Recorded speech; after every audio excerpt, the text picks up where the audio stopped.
Hello everyone, welcome to our channel ClearNet with us. In this video, we are going to discuss Quality Circle. This video is useful for UGC NET students of Commerce and Management as well as BCom, BBA, MCom and MBA students.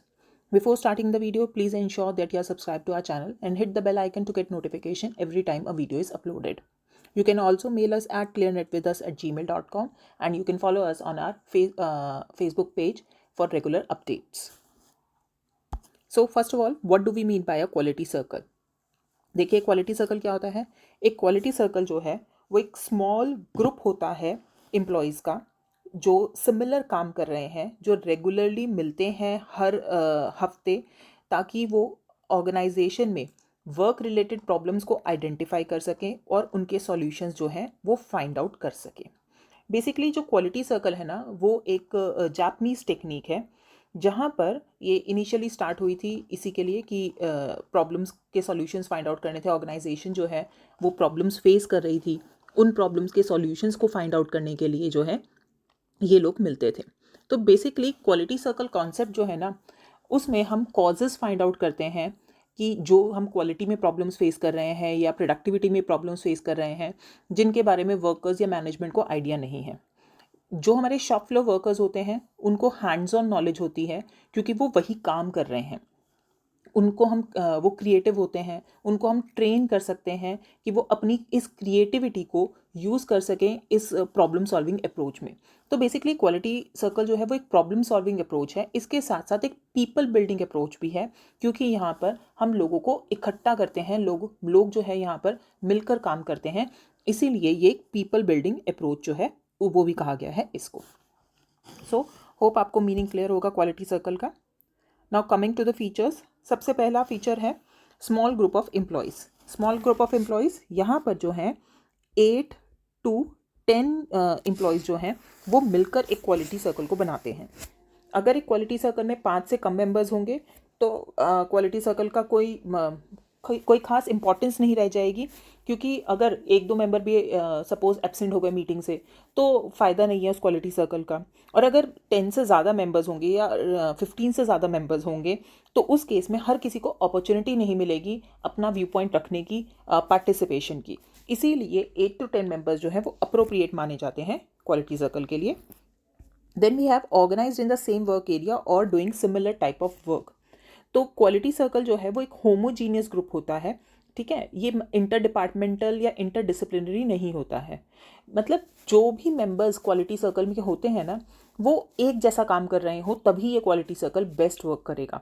ज़रूरी नहीं है उनका designation भी same हो, but वो काम same कर रहे हो, सेम एक्टिविटीज़ में इन्वॉल्व हो। फॉर एग्जाम्पल इलेक्ट्रीशियंस हो सकते हैं, ठीक है, ड्रिलर्स हो सकते हैं। तो इस तरह से जो भी मेंबर्स, अगर आप ऑफिस लेवल पर बात करें तो ऑफिस में जो टाइपिस्ट होते हैं या जो वो होते हैं सेक्रेटरीज होते हैं वो, तो basically the purpose is that they should be doing the same work. Homogeneous group होता है, यहाँ पर अलग अलग डिपार्टमेंट्स के लोग ना होकर एक ही डिपार्टमेंट के लोग जो हैं वो होते हैं। Next is it is voluntary. ये इस पे जो क्वालिटी सर्कल के मेंबर्स होते हैं वो अपनी मर्जी से क्वालिटी सर्कल फॉर्म करते हैं। उनके ऊपर कोई प्रेशर नहीं होता, उनके ऊपर कोई कोर्शन नहीं होता, मतलब उनको डराया धमकाया नहीं जाता कि you will have to become the member of quality circle. So the members या एम्प्लॉयज़ जो हैं वो ज्वाइन करते हैं क्वालिटी सर्कल अपनी विलिंगनेस से। तो ये बेसिकली वॉलंटरी है। नेक्स्ट है regular meeting, NR every week. Quality circle जो है वो हर हफ्ते 1 घंटे के लिए मिलता है। तो बेसिकली एक महीने में वो 3 से 4 बार तो आराम से मिलता ही मिलता है। ये क्वालिटी सर्कल के लिए बहुत ज़रूरी है कि रेगुलरिटी हो मीटिंग्स में और उसको फॉलो किया जाए, क्योंकि अगर वो रेगुलरली नहीं मिलेंगे तो इस मीटिंग का, इस क्वालिटी सर्कल का, इस ग्रुप का कोई मतलब नहीं रह जाएगा। ये क्वालिटी सर्कल की जो मीटिंग्स है वो ऑर्गेनाइजेशन में भी हो सकती है, ठीक है। टोटली वैसे तो डिपेंड करता है क्वालिटी सर्कल के मेंबर्स पर, वो जैसे मर्जी चाहें वो वैसे मिल सकते हैं अपनी कन्वीनियंस के हिसाब से, but they should meet regularly. Then we have identifies, analyses and resolves work related problems. जो एम्प्लॉयज़ कॉन्टिन्यूसली वर्क कर रहे हैं, ठीक है, उनको पता है कि वो वर्क में क्या प्रॉब्लम्स जो है वो फेस करते हैं। ठीक है, या कि उन्हें क्वालिटी को इम्प्रूव करने की ज़रूरत है, प्रोडक्टिविटी पे वर्क करने की ज़रूरत है। तो जो मेंबर्स होते हैं क्वालिटी सर्कल के, वो खुद ही प्रॉब्लम आइडेंटिफाई करते हैं, या फिर वो रिक्वेस्ट भी एंटरटेन कर सकते हैं मैनेजमेंट से या बाकी डिपार्टमेंट से कि they should look into certain problems. तो फोकस जो है क्वालिटी सर्कल का वो हमेशा वर्क रिलेटेड प्रॉब्लम्स होती हैं, और फालतू की कोई और चीज़ नहीं होती है, ना ही ग्रीवियंसेस होते हैं वर्कर्स के, ना ही उनकी कोई डिमांड होती है। तो बेसिकली ये वर्क रिलेटेड प्रॉब्लम से ही डील करते हैं। Then we have leads to total performance. क्योंकि क्वालिटी सर्कल जो है वो रिजॉल्व कर रहा है वर्क रिलेटेड प्रॉब्लम्स जो कि क्वालिटी से, प्रोडक्टिविटी से, कॉस्ट रिडक्शन से या सेफ्टी से कंसर्न्ड है। तो जब आप इन प्रॉब्लम से वर्क करोगे तो अपने आप ऑर्गेनाइजेशन में परफॉर्मेंस जो है वो इम्प्रूव हो जाएगी। तो बेनिफिट्स जो हैं वो ऑर्गेनाइजेशन को मिलेंगे कि जो सारी प्रॉब्लम्स हैं वो प्रॉब्लम्स जो हैं वो इम्प्रूव हो रही हैं। नेक्स्ट है quality circles enrich work life. जो क्वालिटी सर्कल है वहाँ पर एनरिचमेंट हो रही है वर्क लाइफ की। कैसे? एम्प्लॉयज़ में एक एटीट्यूडनल चेंज आता है, एक टीम कल्चर जो है वो प्रमोट होता है, और जब वो वर्क प्रॉब्लम्स को रिजॉल्व कर रहे हैं तो वर्किंग एनवायरनमेंट भी इम्प्रूव होता है, रिलेशनशिप्स जो हैं वो मैनेजमेंट और एम्प्लॉयज़ के बीच में वो इम्प्रूव होते हैं, एम्प्लॉयज़ में एक ग्रेटर जॉब सेटिस्फेक्शन आता है। तो all these factors lead to enrichment of the work life. And lastly everyone should participate. Everyone का मतलब यहाँ पर है क्वालिटी सर्कल के जो मेंबर्स हैं सबका पार्टिसिपेशन होना चाहिए। तभी हमने फर्स्ट पॉइंट में कहा था 8 to 10 मेंबर्स होने चाहिए, इससे ना कम होने चाहिए, इससे ना ज़्यादा होने चाहिए। अगर 8 to 10 मेंबर्स होंगे तो हर मेंबर को पार्टिसिपेट करने का, अपनी बात कहने का, अपने व्यू पॉइंट्स रखने का, अपनी क्रिएटिविटी दिखाने का मौका मिलेगा। So everyone in the quality circle, each and every member of the quality circle should participate in it. Okay, तो ये थे हमारे features of quality circle. Next है ऑब्जेक्टिव्स ऑफ क्वालिटी सर्कल। सबसे पहला ऑब्जेक्टिव है टीम स्पिरिट। अब देखिए, मेंबर्स हैं और जब वो काम करेंगे, प्रॉब्लम्स को रिजॉल्व करेंगे, तो ज़रूरी है कि वो मिलकर काम करें। तो ऑब्जेक्टिव क्या है यहाँ पर कि जो टीम मेंबर्स हैं क्वालिटी सर्कल के, उनके अंदर एक टीम स्पिरिट जो है वो डेवलप करना है कि हम मिलकर चैलेंजेस को, प्रॉब्लम्स को ओवरकम करेंगे, हम इनको रिजॉल्व करेंगे, हम ऑर्गेनाइजेशन में प्रोडक्टिविटी जो है वो इम्प्रूव करेंगे। तो बेसिकली जब आप टीम के साथ मिलकर काम करोगे तो ज़्यादा एनर्जी आएगी, ज़्यादा एंथुसियाज्म जो है वो आएगा। सो पहला ऑब्जेक्टिव क्या है कि जो मेंबर्स हैं, एम्प्लॉयज़ हैं ऑर्गेनाइजेशन में, उनके बीच में टीम स्पिरिट डेवलप करना। Next is self development. अब पार्टिसिपेंट्स जो हैं जब कुछ ऐसा काम करते हैं तो उनमें एडिशनल स्किल्स डेवलप होते हैं, क्रिटिकल थिंकिंग आती है, प्रॉब्लम सॉल्विंग उनमें डेवलप होती है, वो लीडरशिप का रोल जो है वो भी प्ले कर पाते हैं। सो बेसिकली वो दूसरे को सिखाते हैं और दूसरे से सीखते भी हैं, और यही सेल्फ डेवलपमेंट है। Next is attitude. तो यहाँ पर हम एक पॉजिटिव एटीट्यूड की बात कर रहे हैं कि क्वालिटी सर्कल के जो मेंबर्स हैं उनमें हम एक पॉजिटिव एटीट्यूड जो है वो हम डेवलप करते हैं। एक सेंस ऑफ इन्वॉल्वमेंट आता है उनके अंदर, ठीक है। वो उनका एटीट्यूड कैसा हमें डेवलप करना है कि वो खुद की वैल्यू करने लग जाए, खुद मतलब उनके अंदर जो है वो सेल्फ रिस्पेक्ट आए अपने लिए और साथ में अपने कलीग्स के लिए भी, और एक ज़्यादा पॉजिटिव और प्रोडक्टिव माइंडसेट जो है वो हम डेवलप कर सकें।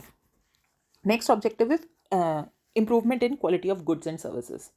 देखिए, ये जब सारे मेंबर्स हैं, इनकी आप कंबाइंड नॉलेज की अगर हम बात करें, कलेक्टिव नॉलेज की बात करें, स्किल्स की बात करें, तो हम एनहांस कर सकते हैं क्वालिटी कंट्रोल, और लॉन्ग रन में हम अपनी प्रोडक्शन कॉस्ट जो है उसको भी रिड्यूस कर सकते हैं, जो बेसिकली हमें हेल्प करेगी in improvement of the quality of goods and services.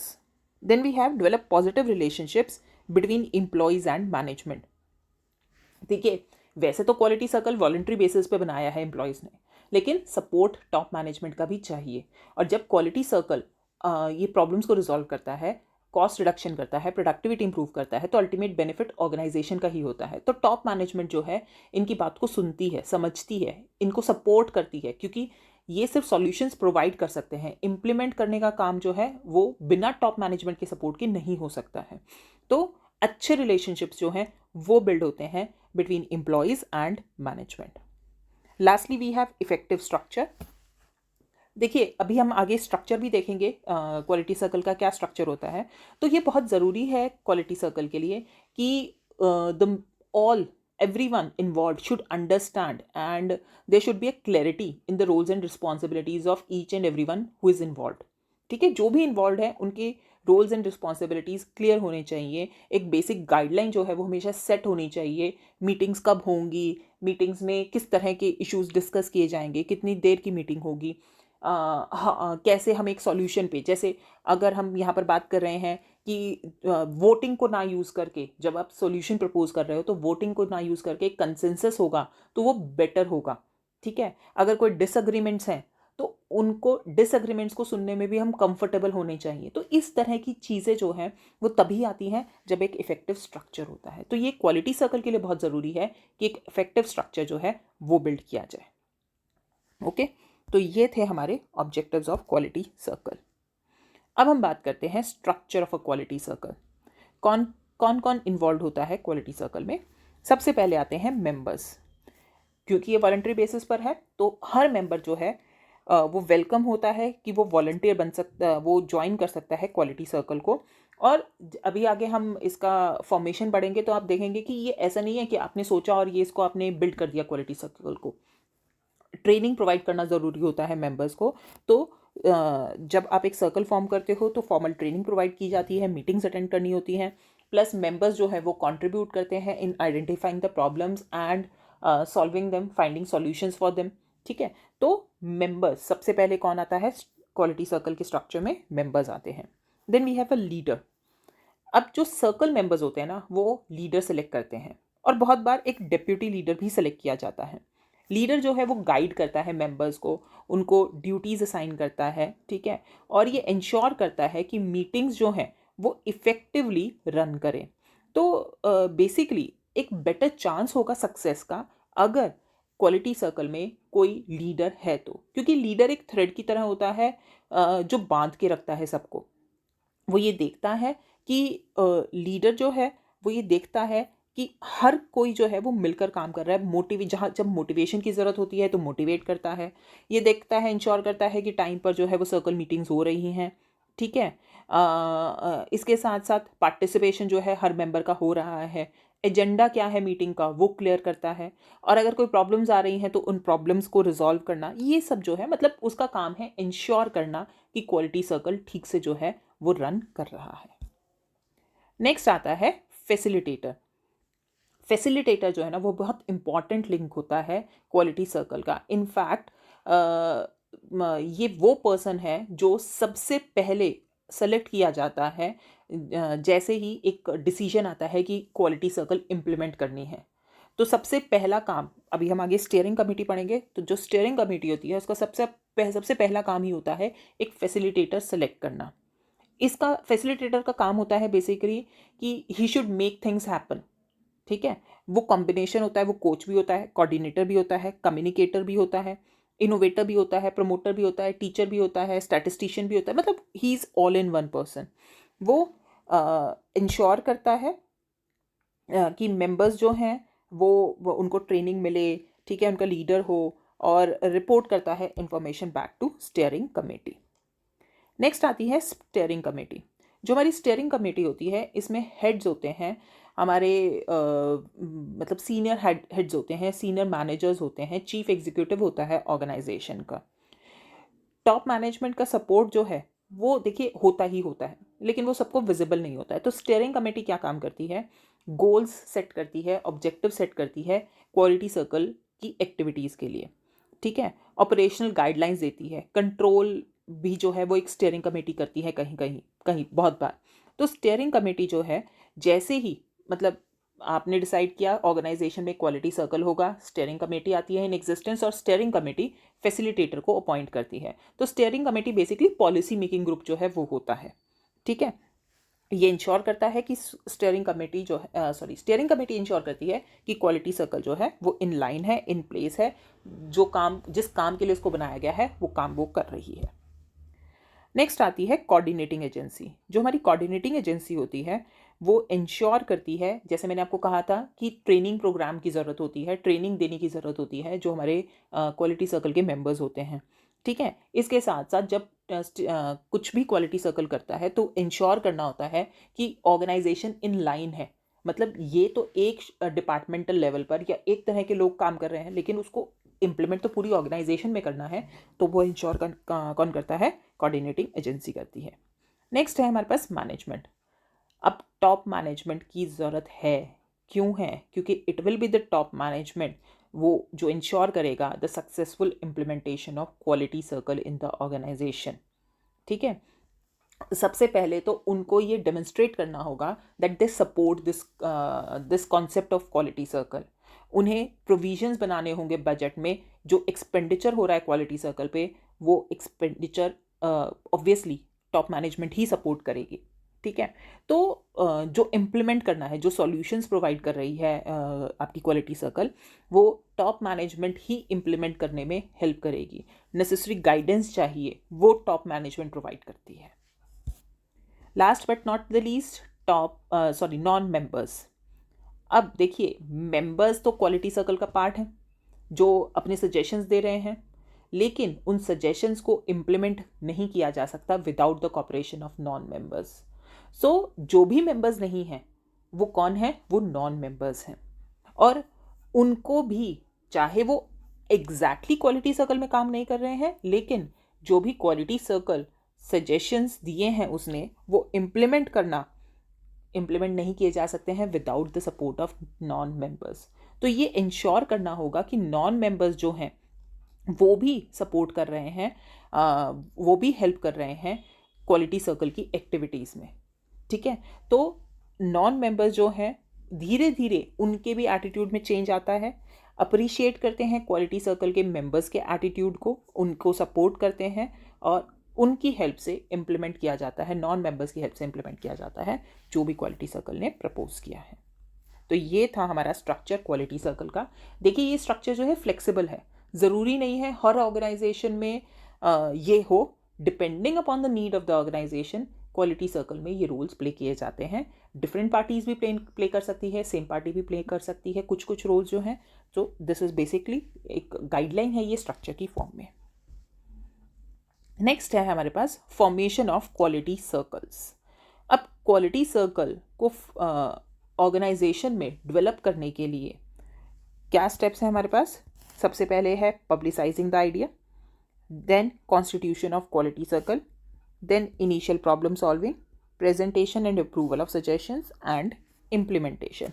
तो ये 5 स्टेप्स हैं। Again these steps are just a guideline, organization to organization ये वेरी कर सकता है, लेकिन बेसिक यही इसी तरह से क्वालिटी सर्कल जो है फॉर्म किया जाता है। तो आइए डिटेल में देखते हैं इन स्टेप्स को। सबसे पहले है पब्लिसाइजिंग द आइडिया। तो जब भी क्वालिटी सर्कल को इंट्रोड्यूस करना होता है ऑर्गेनाइजेशन में, तो बेसिकली ये क्या है? ये एक ऑर्गेनाइजेशनल चेंज प्रोग्राम है। वर्कर्स को कन्विंस करने की ज़रूरत है कि क्यों ज़रूरत है हमें क्वालिटी सर्कल की, इसकी सिग्निफिकेंस क्या है। ठीक है, उसके साथ साथ उनको ये भी पता होना चाहिए ये वॉलंटरी है, उनके ऊपर कोई ज़बरदस्ती नहीं है, क्योंकि अगर वो सोचेंगे ज़बरदस्ती है और फिर क्वालिटी सर्कल को ज्वाइन करेंगे तो जो पर्पज़ है वो फुलफिल नहीं हो पाएगा। तो उनको ये समझ में आना चाहिए ये वॉलंटरी है, इसकी इंपॉर्टेंस समझ में आनी चाहिए और इसको पब्लिसाइज करना बहुत ज़रूरी है, इसकी पब्लिसिटी होना बहुत ज़रूरी है वर्कर्स के बीच में। इसके साथ साथ मैनेजमेंट, पहले तो देखिए मैनेजमेंट ही कन्विंस्ड होनी चाहिए, तभी वो कन्विंस कर पाएगी वर्कर्स को। और जब ये आइडिया पब्लिसाइज करते हो तो उस टाइम पर मैनेजमेंट को इंश्योर करना होगा कि वर्कर्स को पता हो, एम्प्लॉयज़ को पता हो that what is the importance, what is the significance of this quality circle. क्योंकि उसी के बाद मैनेजमेंट जो है फिर वो ट्रेनिंग अरेंज कर सकती है उन वर्कर्स की जो क्वालिटी सर्कल को फॉर्म करना चाहते हैं। Next step is constitution of quality circle. जो वर्कर्स, ये हम सब ये जो सेकंड पॉइंट है ये हम ऑलरेडी मीनिंग और फीचर्स में डिस्कस कर चुके हैं कि वर्कर्स जो सिमिलर टाइप का काम कर रहे हैं वो एक क्वालिटी सर्कल फॉर्म करेंगे। ये वॉलंटरी होगा।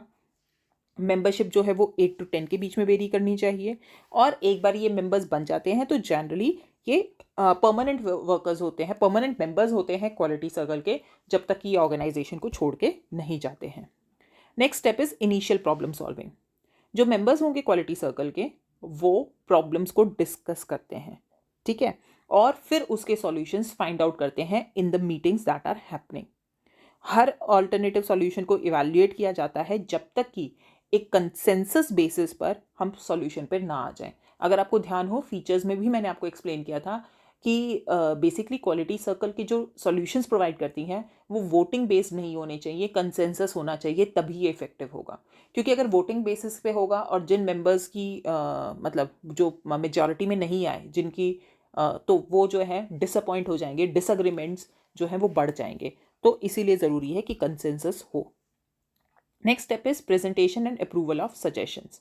अब क्वालिटी सर्कल ने तो सजेशन जो है वो they have reached a suggestion solution to the problem, ठीक है। अब ये सॉल्यूशन जो है उन्हें मैनेजमेंट के आगे प्रेजेंट करना होगा, ठीक है। और मैनेजमेंट जो है इन सॉल्यूशंस को कंसिडर करने के लिए कमेटी भी फॉर्म कर सकती है, खुद भी कर सकती है और एक कमेटी भी फॉर्म की जा सकती है। कमेटी को अगर कोई डाउट्स हैं या वो क्लैरिफिकेशंस चाहते हैं तो वो क्वालिटी सर्कल के मेंबर से मीटिंग कर सकते हैं और उसके बेसिस पर जो टॉप मैनेजमेंट है वो डिसाइड करेगी कि जो सॉल्यूशन दिया गया है वो सॉल्यूशन ठीक है कि नहीं है, ठीक है।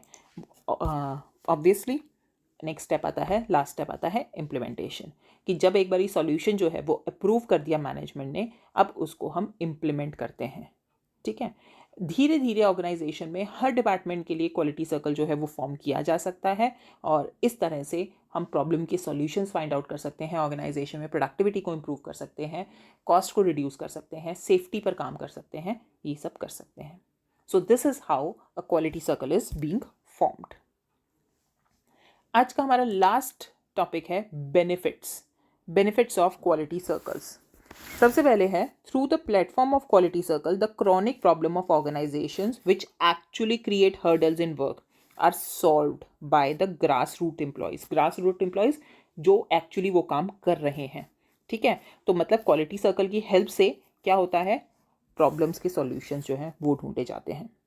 नेक्स्ट है with such a competent workforce an organization can easily undertake more difficult and challenging task for its own growth and profit. मतलब क्या है, बेसिकली अभी तक आप जो काम आपको लग रहा था बहुत चैलेंजिंग है, मुश्किल है, हम ऑर्गेनाइजेशन में इम्प्लीमेंट नहीं कर पाएंगे, अब आप उन कामों को भी कर सकते हो क्योंकि आपके पास क्वालिटी सर्कल है। नेक्स्ट कॉस्ट रिडक्शन, ये हमने शुरू से हम बोल रहे हैं कि क्वालिटी सर्कल जो है हमें हेल्प करती है कॉस्ट को रिड्यूस करने में, प्रोडक्टिविटी को इम्प्रूव करने में और क्वालिटी को इम्प्रूव करने में। इसके साथ साथ एक बेटर कम्युनिकेशन जो है वो डेवलप होता है, कम्युनिकेशन स्किल्स इंप्रूव होती है क्योंकि म्यूचुअल प्रॉब्लम सॉल्विंग हो रही है और उसके बाद प्रेजेंटेशन हो रहा है मैनेजमेंट के सामने, तो इससे कम्युनिकेशन स्किल्स जो है वो इंप्रूव होते हैं क्वालिटी सर्कल के मेंबर्स से। इंक्रीज टीम वर्क, मेंबर्स तब तक सॉल्यूशन फाइंड आउट नहीं कर सकते हैं जब तक वो टीम के साथ काम ना करें, टीम वर्क ना हो, तो इसीलिए बहुत ज़रूरी है इसकी हेल्प से टीम वर्क जो है वो इम्प्रूव होता है। स्मूथ वर्किंग, इंश्योर कर सकते हैं हम ऑर्गेनाइजेशन में कि स्मूथ काम हो रहा है, हेल्दी वर्क एनवायरनमेंट है, टेंशन फ्री एनवायरनमेंट है, जहाँ पर हर इंडिविजुअल जो है वो कॉपरेट कर रहा है दूसरों के साथ, दूसरों की बातों को सुन रहा है, समझ रहा है। बेटर म्यूचुअल ट्रस्ट डेवलप होता है मेंबर्स का आपस में। ग्रेटर सेंस ऑफ बिलोंगिंगनेस, क्योंकि टीम के साथ मिलकर काम कर रहे हैं तो अपने आप जो है एक सेंस ऑफ बिलोंगिंगनेस उनमें आती है। सेफ्टी, ठीक है, ये भी हमने एक ऑब्जेक्टिव की तरह लिया था कि हम अगर कहीं पर भी हमें लगता है कि सेफ्टी मेजर्स फॉलो नहीं हो रहे हैं या हमें और सेफ्टी की ज़रूरत है तो वो उसको भी फाइंड आउट करने में, उसको भी रिजॉल्व करने में क्वालिटी सर्कल वर्क करता है। And lastly better human relations, आपस में रिलेशनशिप्स, सिर्फ और सिर्फ मैनेजमेंट और एम्प्लॉयज़ के बीच के रिलेशनशिप्स की यहाँ बात नहीं हो रही है, आपस में जो मेंबर्स के रिलेशन है, ऑर्गेनाइजेशन में जो रिलेशनशिप्स हैं वो भी बेटर जो हैं वो होते हैं। तो ये थे हमारे बेनिफिट्स ऑफ क्वालिटी सर्कल। तो ये था हमारा टॉपिक क्वालिटी सर्कल। होप आपको ये टॉपिक जो है वो क्लियर होगा। अगर आपकी कोई भी क्वेरी है तो आप हमें कमेंट बॉक्स में लिखकर बता सकते हैं। अगर अभी तक आपने हमारे चैनल को सब्सक्राइब नहीं किया है तो प्लीज़ सब्सक्राइब कर लीजिए। जल्दी मिलेंगे एक नई वीडियो के साथ। Till then, thank you, happy learning.